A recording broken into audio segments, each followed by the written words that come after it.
Alright, so real talk for just a minute here. Why is it that Switzerland, Canada, and Russia all have like really successful beach volleyball teams? It really doesn't make a whole lot of sense, does it?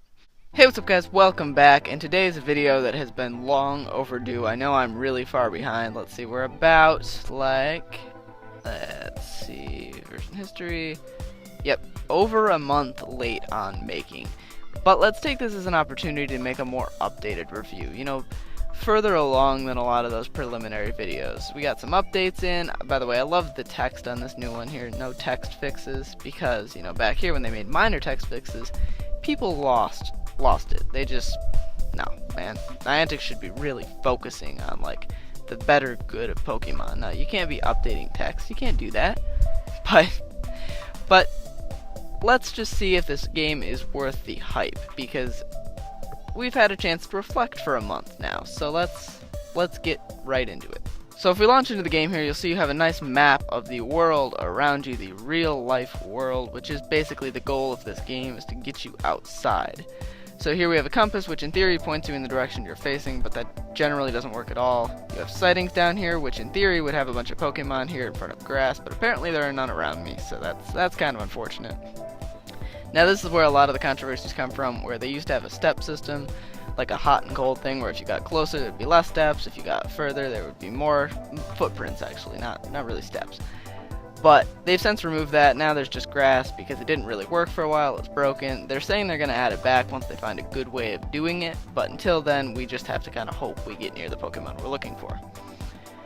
Then here you can get to your character, where you can see your person here, you can see your name, your team, your person, which you can rotate around here, your level, your experience to the next level, start date, again the team logo, you can see the coins you have, and then you can see all your badges. Now if you click on this you can customize your character, which is nice. If you realized you made your character red and then you realized Valor is complete trash, you can change their outfit to match the team you picked. I do find it kind of weird that you can just make yourself a black woman if you really feel like it out of the blue. You think some things you'd have to stick with, but I don't know. It's just kind of interesting. So you can change your name. You can see if we go up here to the settings tab, you do get an option to change your nickname now. That's a new feature. Basically, if you realized you should never put numbers in your username, you can go back and fix that. Up here you can get to where you can turn off music and sound effects. Vibration will vibrate when there's a Pokemon nearby, and battery saver will dim your screen if you tilt your phone down to save battery. Now if you click on this, you can see under settings you have help, which will just give you basically an introduction to the game, and then you have the 4 tabs here. So Pokedex will show you all the Pokemon you've seen / caught. You see I've seen 72, whereas I've caught 70. I've missed Nidoking up there and Aerodactyl down here. Still really bitter about that. He just ran away. I didn't have time to catch him, so that's unfortunate. But let me know down below how many Pokemon you've seen. See if you've seen more than I have. I'd be curious to know. But if you click on one here, you can see the name, you can see how many you've caught, you can see all of the evolutions, stuff like that, description. Really convenient. You can also spin them around, I believe. No, never mind, you can't. So that's kind of nice. So then you can also get to shop here, which is the heart and soul of how they make money. You see I have 60 coins. I have bought Pokeballs. It's the first game I've ever in-app purchased in, because I really needed those Pokeballs. They're hard to come by because if you're out hunting and you're not near Pokestops, you'll run out really quickly. You see incense, lucky eggs, all that stuff. You can also buy bag upgrades and storage upgrades for your Pokemon, and then you can just straight out buy coins if you really want to spend $100 on a bunch of Pokecoins. Now you can earn Pokecoins legitimately. If you have a gym, you can go up to that top green button there and claim your reward for having owned the gym. I believe you get like 10 or 20 coins, but you can only do that once every 20 hours. So you can slowly but surely build up enough to buy Pokeballs and stuff like that. By the way, there is a Pokemon in these sightings now, so you can kind of see what that looks like when you see them. They do scale depending on how big they are, so he's fairly large. Weedle would be a lot smaller next to the piece of grass, so that's kind of interesting. So then we can get to items over here, which is basically your bag. Potions are pretty self-explanatory. They heal you, revives, even more self-explanatory. Pokeballs, of course, you throw at Pokemon. You can get Great Balls and Ultra Balls too, which just increase the catch rate. Lures you can place on Pokestops, which will lure Pokemon and also other Pokemon trainers to it to catch Pokemon that spawn. You can give Pokemon raspberries, which will increase the catch rate if you don't think you can catch him. Camera you can use in battle again, which will basically let you take a picture of the Pokemon. egg incubators you will get to see in just a moment here. So if we go over to Pokemon here, you can see all of the Pokemon you have. You can sort by number, you can sort by combat points, all sorts of things like that. You can see my current top 12 here. If you want, you can leave a comment down below showing me your best Pokemon, and we'll see who is better. I'd be curious to know again. So if we click on a Pokemon here, you'll see you get a bigger picture of it. You can spin him around. This is where I got that from. Combat points up at the top, you got your health, you can name the Pokemon, fire type, you'll see over here is where all the Pokemon's types will be.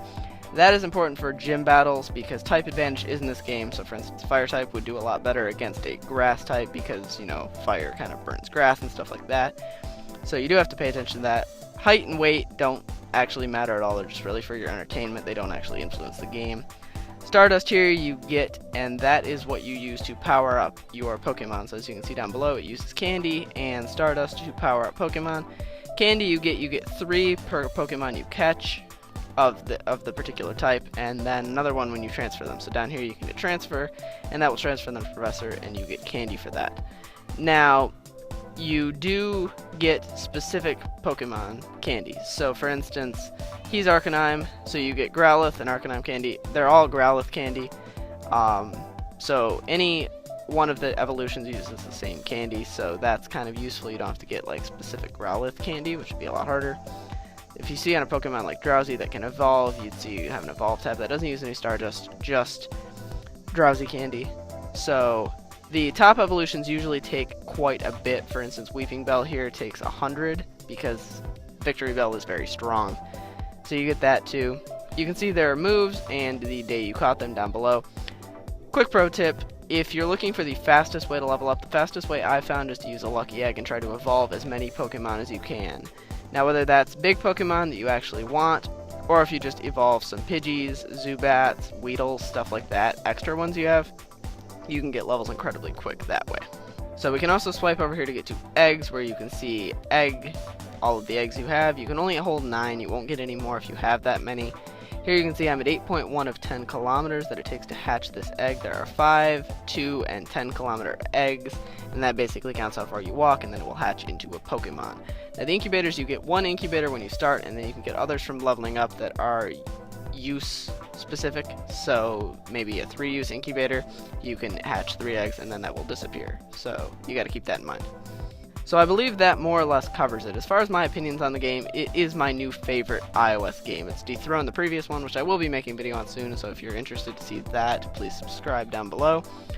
But I love this game. It's amazing. A lot of people complain about this, and I just don't get it.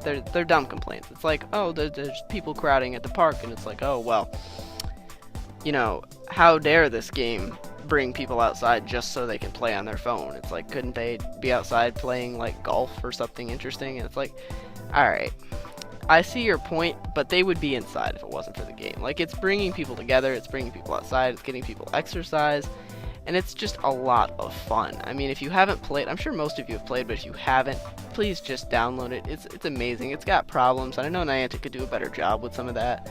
But overall, it's just amazing. I love Pokemon, I always have, so this is great. I also love the outdoors, so that of course adds to the feeling here. You can also zoom in and out, by the way. But I just love this game. I can't say enough nice things about it. It's amazing. Just download it. Obviously, a 5 out of 5 star review on my rating scale. It's just fantastic. I love this game so much. I can't put into words how much I adore this game. And I really hope people continue playing it. I know I'll be playing it as long as I possibly can because it's just amazing fun. There's plenty of potential for expansion through just adding 2nd generation, 3rd generation Pokemon and stuff like that, as well as re-adding, you know, the step counters down at the bottom here and all sorts of stuff. There's plenty of room for improvement, but for now, I just adore this game. Definitely recommend you give it a download. So thank you all so much for watching. If you enjoyed, please consider liking and subscribing, as it really helps me out and I really appreciate it. I post new videos every single Sunday, so definitely like to see you back next time for that. But until next week,